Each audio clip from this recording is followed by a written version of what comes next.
Today I'm going day hiking and I'm going to be bringing you with me to share with you each step I take in order to day hike, from packing my bag, what I bring, how I get there, what I do when I'm out there, and then how I take care of myself afterwards. I'll be speaking today from my experience as a long distance thru hiker. So I've done day hiking, multi-day hikes, multi-week and multi-month hikes. I've hiked thousands of miles at this point, so I'll be sharing with you what I've learned over the course of that time. Just to let you know, I'm not a certified mountain guide or hiking guide, so I'm speaking solely from my experience as a hiker. Okay, so the first thing I do is I have a good breakfast, have a coffee, get ready. So I've got my hiking clothes on, I've got my hat for sun protection, my long sleeve shirt, hiking shirt for sun protection, and I like to hike in shorts. These ones are Patagonia shorts. The next thing I do is I pack my bag. So anytime you are hitting the trail, you should always have the 10 essentials with you. If you don't know what they are, you can Google hiking 10 essentials. REI has a great list. First one is a form of navigation, and I recommend just using your smartphone. You can use a various number of navigation apps. My preferred app for everyday hiking is called Gaia, but whichever one works for you, if you already have one, do that. So what I do is before I leave, because I'll lose cell signal when I'm out there, is I zoom in on where I'm gonna hike that day. And then what I do is I make sure I have the offline maps downloaded, and so you can select the area and make sure they're downloaded. I can tell I already have this area downloaded because it's already red, but I'll just show you. There we go. It's updating. This is a really important step because if you lose cell signal, then you have no map at all. So you need to make sure you have a downloaded offline version. Obviously, you could use a paper map and a compass. I don't do that, but obviously you could find a map and do that. Okay, number 2 is headlamp. So here's mine. And it doesn't have to be a headlamp, like a fancy outdoors one. If you're just getting started, any sort of flashlight will do, but I recommend something other than the flashlight on your phone, because if you use that and your phone dies and then you don't have maps, you're in trouble. So something separate from your smartphone. Number 3 is sun protection. So I always have my sunglasses and sunscreen with me. I always have my sunscreen chapstick, my sun hat as well. Number 4 is a first aid kit. So I've got all my stuff mixed together in this Ziploc bag. I won't go over how to make a first aid kit. I'm sure there's lots of great videos out there on that, but I pack my first aid kit in a Ziploc just to save on weight. Number 5 is a knife. I've got an Opinel, but any sort of knife where you can have the blade covered should work fine. Number 6 is fire. So I always have some sort of fire starter with me. Number 7 is a shelter. So I don't have that here, but my husband, Brian, he carries it. So we have one for both of us that we can both fit in. Number 8 is extra food. So I always like to have my chips with me. I've got food in here.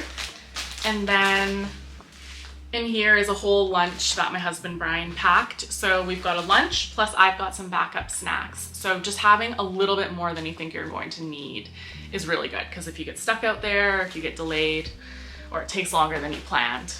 Number 9 is extra water. So I have these. You don't need any fancy water bottle if you don't have it. I just got these at the gas station. You want to make sure you have enough. You have a little bit more than what you think you're gonna need. You want to make sure you're drinking water as you go. Extra clothes. So this one's huge. I always bring with me, no matter what the weather is going to be, a set of long underwear. So I've got my long sleeve top here, and then a pair of long john pants. And that is just so critical for if you get chilled at all. So say you roll your ankle or you fall and you hurt yourself. These, like, I'm gonna get so cold in this type of clothing so fast if I'm just, lying there hurt. So being able to change into this is so awesome. And then I always bring an insulated jacket and a toque, or if you're American, a beanie, and gloves. So just that extra warmth. And 99% of the time when I'm day hiking, I don't put any of those on. Hopefully you don't have to. But if you're hurt and if you need them and you don't have them, then you're gonna be in trouble. And they're light. So you don't have to have like, you know, the fancy tech stuff right away if you're just getting into it, but something that you know you can put on that's going to keep you warmer. I also like to bring bathing suits, so I've got my bathing suit with me just in case I want to swim.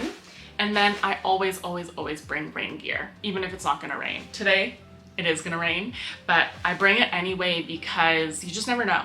I do live in a rainy area though, so you might live somewhere where it like never rains, so I don't know, might not be as big of a deal for you, but it's definitely important for me. So I've got rain pants and I've got a rain jacket here. And then because I know for sure it is gonna rain today, I do have my poncho. And if you're wondering how to get some rain gear for an affordable amount right now, if you're just starting out, Frog Togs are awesome. This is my big poncho. It covers me and my backpack. I ordered it on Amazon. I think in the US they sell Frog Togs in Walmart too. And you can get pants, jacket, and it's very affordable. Like way more affordable than the technical, you know, Arc'teryx, Patagonia style stuff. Okay, that's everything on the 10 essentials list, but there's a few things I also recommend that I think are just so helpful. So I always bring some form of headphones with me. So these are AirPods.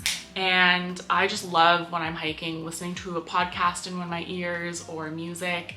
And it's much better etiquette to listen in headphones than to play on a speaker, even on the speaker of your phone. So I highly recommend using some form of headphones.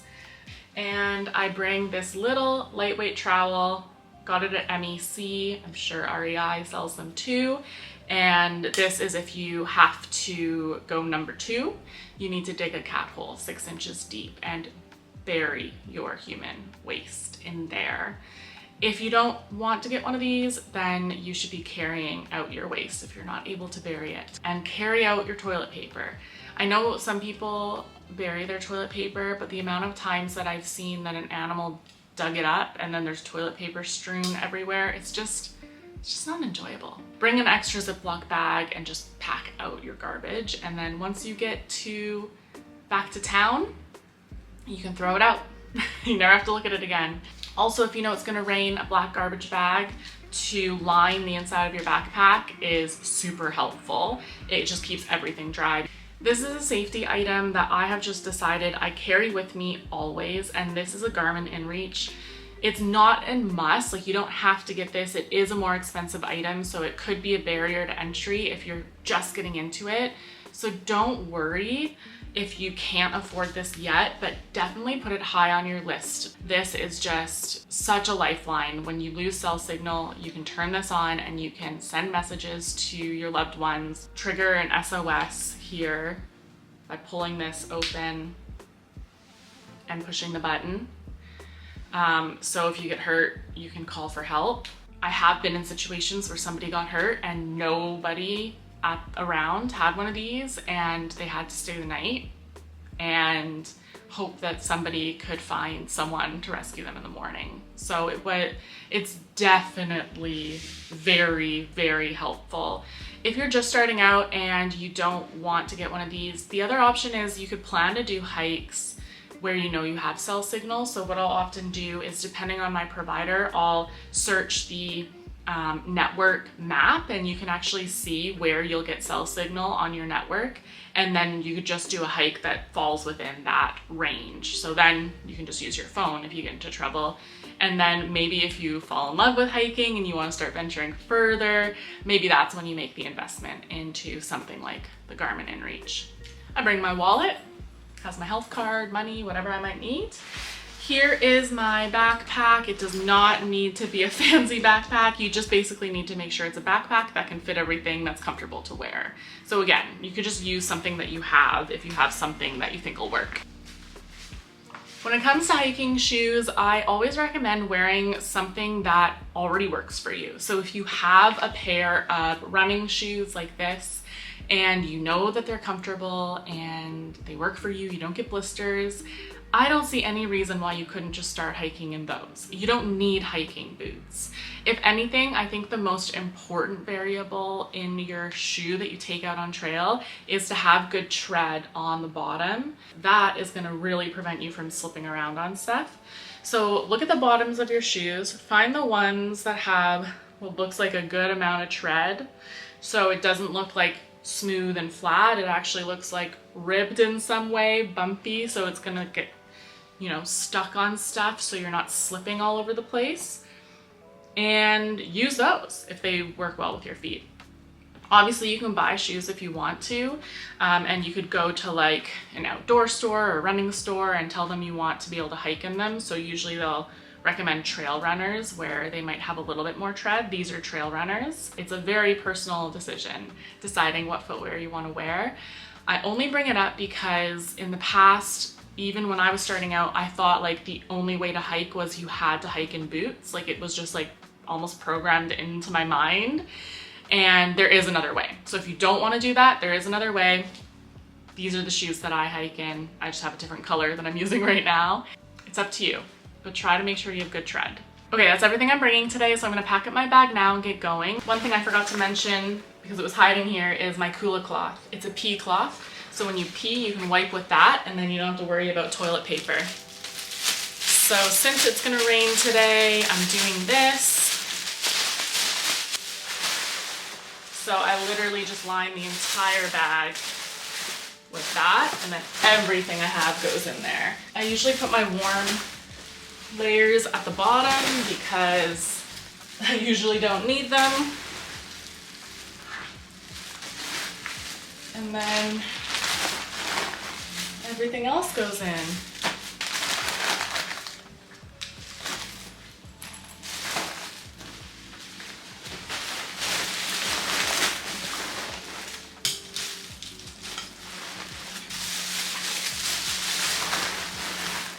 I'm putting my poncho at the top because it's probably going to start raining as soon as we're getting there.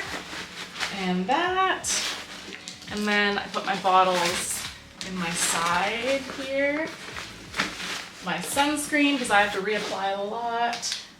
And then here in my waist belt, I put my knife, lighter, and chapstick so that it's easily accessible. I'll have my sunglasses easily accessible as well. Okay.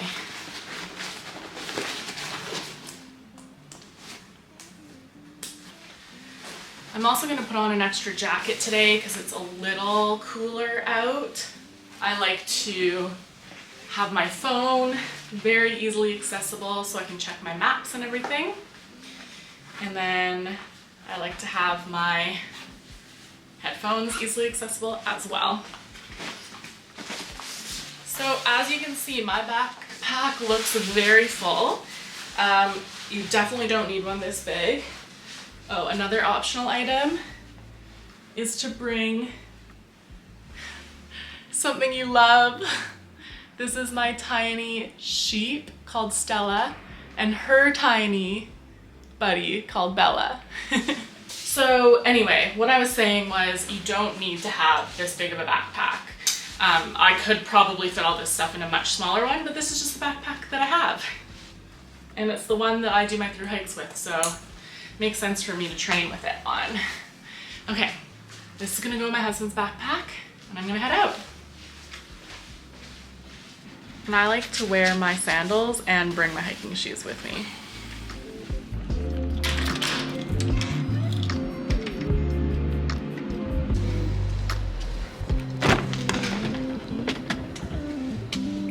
Ready? Welcome. Yeah, ready.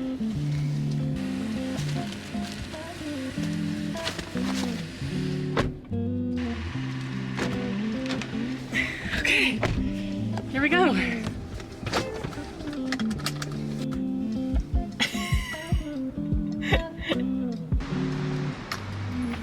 Thank you. Okay, this isn't a must do, but as we were driving, Brian said he was craving a baked good. I think part of day hiking is eating good food.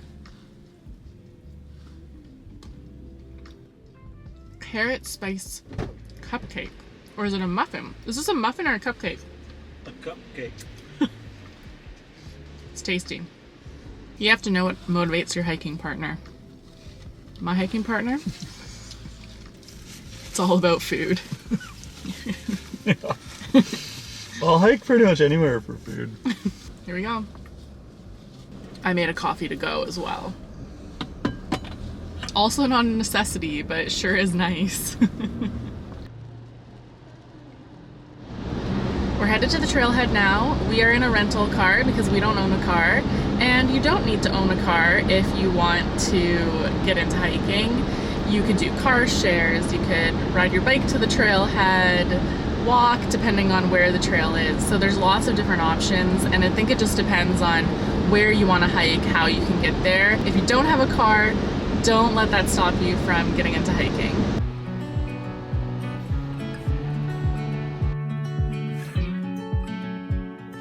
Okay, we made it to the trailhead. So now what I normally do is I recheck the route now that we're closer to and see which way we want to go. There's a lot of trails in here. So I'll probably compare this to, there's usually a sign with a map at the start of a trail too, and just get like my bearings to the area. So what I'll do, since I downloaded the offline maps, is I'll go on to airplane mode and turn off my Bluetooth to save battery. So now my maps should still work because I downloaded the offline maps. So if you're just starting out, I think one thing that you could do that could be really helpful is right before you start, actually record your track. And so what this will do is it'll record where you hike. If you ever get turned around, you could always just follow your recording track back to the car. You could always do an out and back. And you could set a time for yourself. So it's 11:30 now. So say I wanted to only go for 3 hours. You could set a time where at 1 p.m. I'll turn around whether I make it to the top or not. And you could actually go back the way you came, whichever way it records. So I'll show you that a bit later because that can be a good way to get into route finding and learning how to use the GPS. Okay, we're at the trailhead. We walked like 100 feet to get to the sign. I always like to look at the sign because that gives me more info. So come take a look. Okay, so we're here and we're trying to get to the summit of Mount Manuel Quimper. So in looking at this, I'm seeing that there's black diamonds. And usually what that means, at least around here, is that those are mountain biking trails. And mountain biking trails are usually rated with that system. So I'm looking at this thinking that we should probably take this trail called Quimper Summit, which goes up all the way to the summit. So what I always do then is I take a picture on my phone so that I can refer to it if I need to.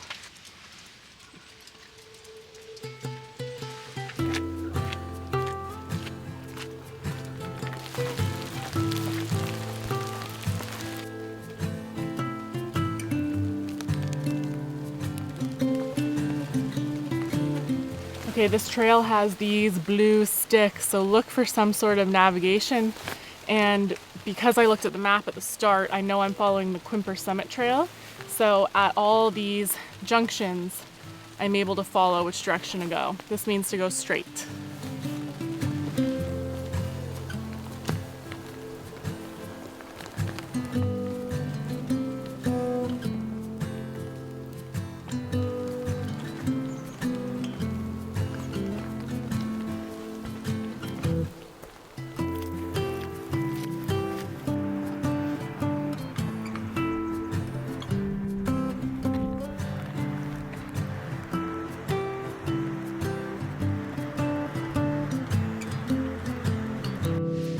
We made it to the summit. This is a fire lookout and it's a little shelter from the rain, so we'll stop in here and have our lunch before going back down. Not many views to show you. That's okay. If you want to hike, sometimes you have to hike in the rain. If you find a book at a lookout, a summit, it's usually a log book. So what you do normally is you write a date, a little message, and you sign your name. It can be a really fun way to see who has hiked before you, what sort of weather they had. There are log books along a lot of long distance hikes and then often up at summits. It's stormy out here today.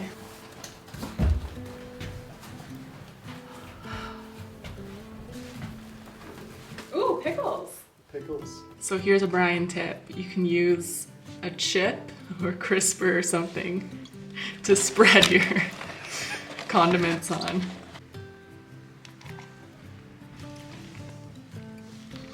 There you go. Thank you.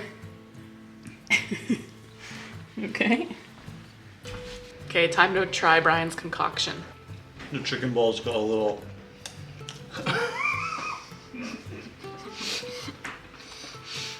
Pretty good flavor. Pickle's a good touch. The chicken balls I think may have been overcooked. It's not actual chicken, it's vegan chicken balls, and they're dry, so I think that's the only note. Everything else is good. I wasn't actually feeling hungry yet, but I'm eating to keep my energy up because hiking, you need a lot of calories. This is a perfect spot to eat. Sitting in the rain and the wind, you get cold really fast. If you're in a hut like this and you spend any time in here, best practice to sweep out any debris you brought in. It's way easier for everyone to just sweep out a little bit than for every now and then somebody to have to do a huge job. Here is the map now that I've recorded our track. The thick red line is our route, so that's the actual trail that we took up. And we're planning on taking the same trail back down. So we'll just follow that exact route back down. But now if I accidentally take a wrong turn off the summit here, you can see there's like 1, 2, 3, 4 trails off the summit, and sometimes it can be a bit more confusing because it's rockier. I can double check my phone and make sure I'm on the same route that we took up. So that's a really good way to start getting familiar with the GPS. That might be the best toss I've ever done.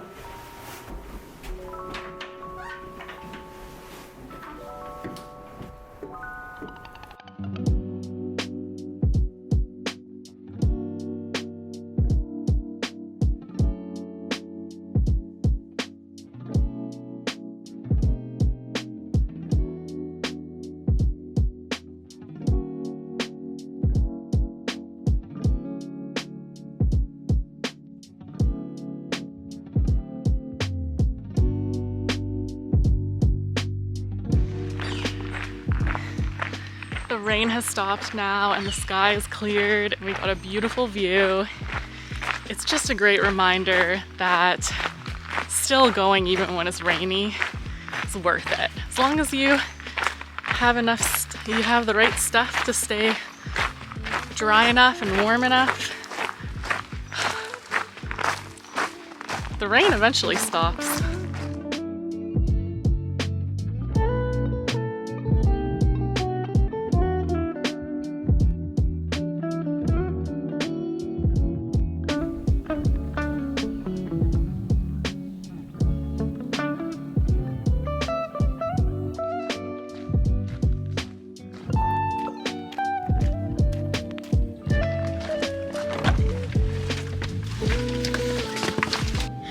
Okay, we're back.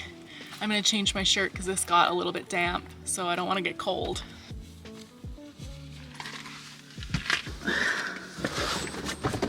Okay, I'm also gonna take off my hiking shoes because when it was raining, they got a bit wet. Having a change of shoes and socks in the car, it's a good play if you drove to the trailhead. I'm gonna finish the water I didn't finish. Before I forget, I'm gonna end my route that I was recording on my Gaia, and then what I'll do is I'll click on that and click finish track. It auto named it Monday lunch activity. Okay. All right, so the stats are we went 8.18 kilometers, took us 4 hours, and we went up 481 meters. And so what's really cool about doing this, if you're first starting out, is you're starting to gather data on what your pace is. And then once you know your pace, you know how long you could go in a day. Okay, so our average speed was 2.1 kilometers per hour, and that factored in all of our breaks, including our lunch break. So now I could think, okay, if I can do 2.1 kilometers an hour and I want to hike for 6 hours, I could do 12 kilometers. So getting this data can help you understand how much you should try to tackle in a day. And then also you'll notice your pace will probably get a little bit faster. You'll be able to do a little bit more in a day as you get more and more comfortable with it. So I think this is a really good way to track your progress. Okay, and then this is getting a little bit more technical, but it is important to factor in because elevation change will change your pace usually. So when you look at your stats in here, you can see your elevation profile, but also your time profile, and you can get a bit of a sense for how long it takes you to do a certain amount of climbing. And then when you're looking at a route for the day, if it's 5K and there's 100 meters vertical, you're probably going to be able to do that faster than if it's 5K and 500 meters vertical. Everyone's different though. Some people go uphill really fast. So just being able to track that is also really helpful for your planning. Now it's time to head home. I've got to edit my video. We've got to get some food in us too. Here we go.